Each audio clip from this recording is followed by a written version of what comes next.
Tem entrevista chegando ao vivo aqui, viu, Zé Paulo? Nossos Sim, ouvintes. Quem está conosco? Com o Dr. Vai lá, Anthony Zé. Wong, né? O médico toxicologista, colaborador durante muito tempo da Rádio Bandeirantes. Um prazer ouvir o Anthony Wong no momento em que se discute, né, se o isolamento vertical poderia ser a solução para não acabar com a economia. Interessante, doutor Anthony Wong, que hoje no jornal O Globo do Rio de Janeiro, o ex-presidente do Banco Central, Armínio Fraga, diz que é falsa a dicotomia entre salvar vidas e a economia.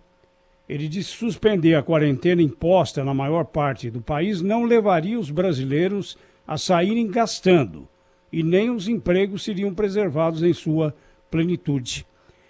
Como é que o senhor vê essa questão, essa dicotomia aí entre salvar vidas e salvar a economia, não deixar a economia morrer? Bom dia. Bom dia, Zé Paulo. É um prazer falar com vocês novamente, né, na Bandeirantes, em um horário diferente. Zé Paulo, é o seguinte, nós temos, são duas coisas importantes na vida de uma pessoa, ter uma boa saúde e, obviamente, ter uma qualidade de vida adequada que depende das suas economias, certo? Ou são intrinsecamente relacionadas. As pessoas com menos poder aquisitivo, evidentemente, sofrem mais de saúde. E as pessoas com mais saúde, infelizmente, com menos saúde, realmente não aproveitam das suas economias, tá certo? Então, o que acontece? Eu acho que, em primeiro lugar, né, e como muitos outros infectologistas e epidemiologistas do mundo, que essa situação do coronavírus está realmente de uma forma muito exagerada. Nós temos doenças, principalmente, por exemplo, infecciosas, a dengue, malária, febre amarela, que custam muito mais vidas e ninguém dá a menor bola, né, importância a isso. Mas também doenças infecciosas comuns, como a influenza, matou só este ano 4 a 5 vezes mais do que a coronavírus vai matar quando terminar essa epidemia, pandemia toda. Agora, o que está acontecendo é que nós temos que lembrar que salvar vidas, é importante. Eu faço isso há mais de 48 anos, tá certo? Mas usar o slogan que é importante salvar vidas, porque isso é necessário, pode parecer, e como você sabe, já foi utilizado demagogicamente por uma série de pessoas. Agora, o que adianta você dizer que salvar vidas, quando nós, no Brasil, vamos usar diferente, em vez de ser os Estados Unidos, porque nós vamos ver essa enorme incidência que aconteceu só essa semana nos Estados Unidos, e compara com o Brasil. Ontem nós tivemos 2.900 casos notificados e 77 óbitos no território brasileiro. O Brasil tem 3 vezes mais a população da Alemanha, da França ou da Itália, tá certo? Então, dos 2.977 em 3 semanas, é equivalente a metade dos casos notificados pela Alemanha, pela França, no único dia. E eles começaram praticamente na mesma época que nós. Pega Nova York. Nova York, vocês viram os números ontem, uma enorme, no único dia. E o Brasil tem isso. Por quê? Porque aqui, nós estamos no hemisfério sul, que a temperatura ainda é mais amena, e essas doenças infecciosas respiratórias, seja influenza ou não, é muito menor. Então, nós temos que adaptar nossas políticas de saúde, nossas políticas econômicas para a realidade nossa, e não importar coisas de outros países. Não dá. Não como nossa política não serve para Estados Unidos e para a Europa, tampouco as políticas de saúde e economia podem servir para a gente. Doutor Anthony, mais gente na rua, não é mais gente contaminada e mais gente infectando o grupo de risco? Bom, o Japão fez uma intervenção vertical e é um dos países com o menor índice. Eu estava vendo um filme de Nanjing. Mas a Itália também tentou. Hoje, por exemplo, tem um pedido de desculpas do prefeito de Milão, que aderiu a uma campanha muito parecida com essa que está sendo veiculada pelo governo brasileiro aqui, #Milão não pode parar. Ele aderiu a essa campanha. Ontem, melhor dizendo, ele deu uma entrevista pedindo desculpas à população, admitindo que foi um erro, porque o número de mortos infectados em Milão foi às alturas. Naquele momento não era algo tão importante assim. A gente não corre o risco de entrar nessa e ficar nessa conversa de que a economia não pode parar, que é importante também, mas daqui um tempo ter de pedir desculpa, doutor Wong? Pois olha, eu diria o seguinte, reforça o que eu falei agora há pouco. a situação em Milão, no norte da Itália, é completamente... Pega de Roma, o mesmo país, ou Nápoles.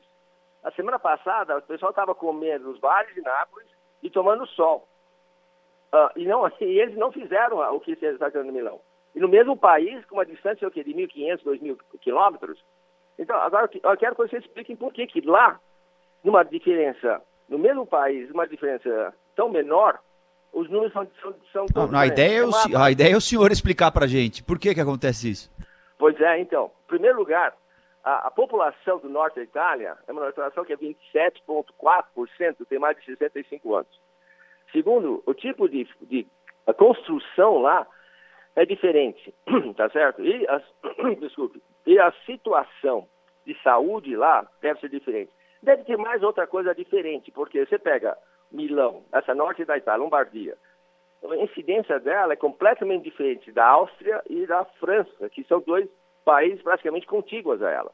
Então, sempre a minha colocação foi: a temperatura faz uma diferença muito grande, o clima faz uma diferença muito grande. Isso eu acho que todo mundo conhece, que Milão, Gênova,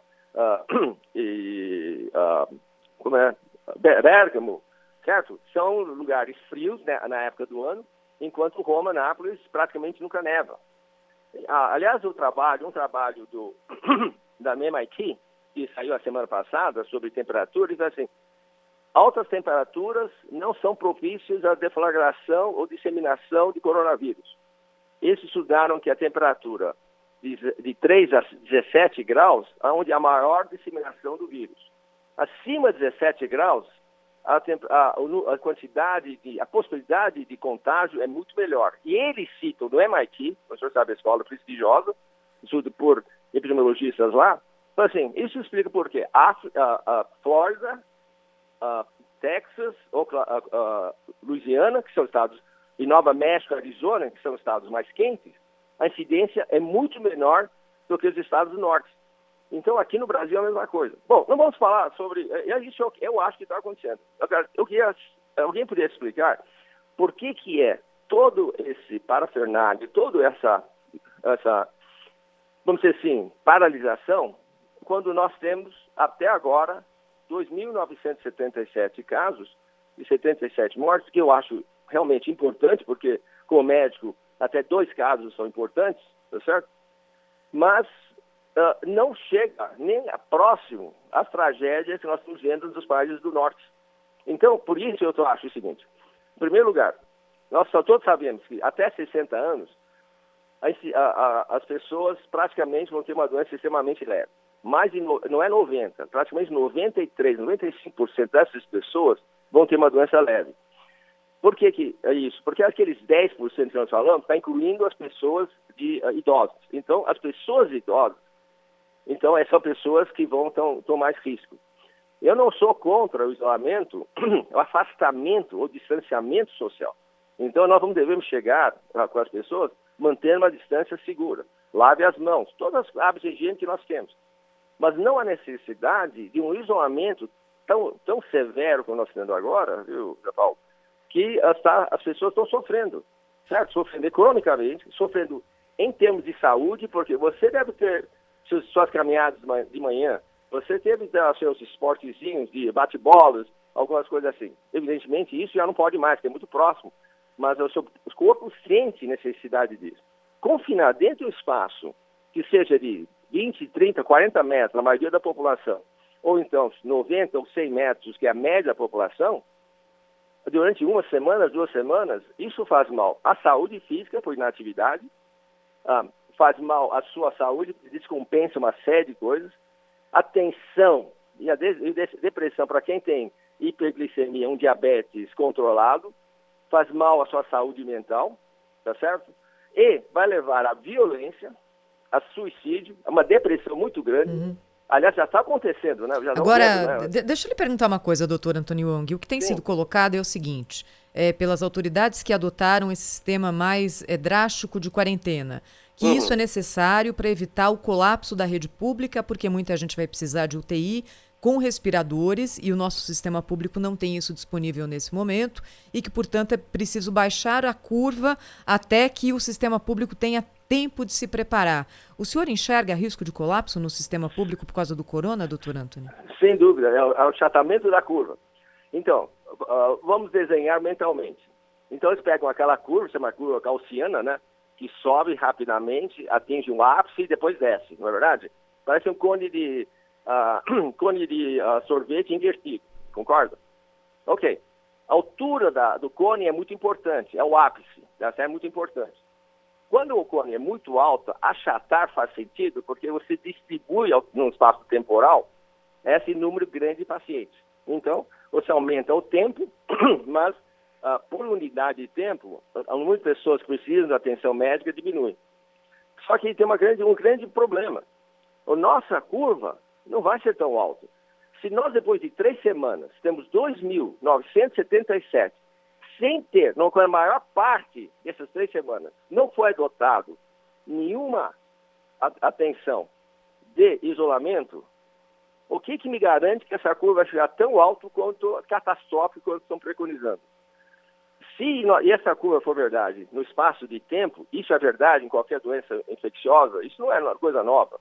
H1N1, SARS, AIDS, qualquer uma dessas doenças agudas, nós temos essa mesma curva.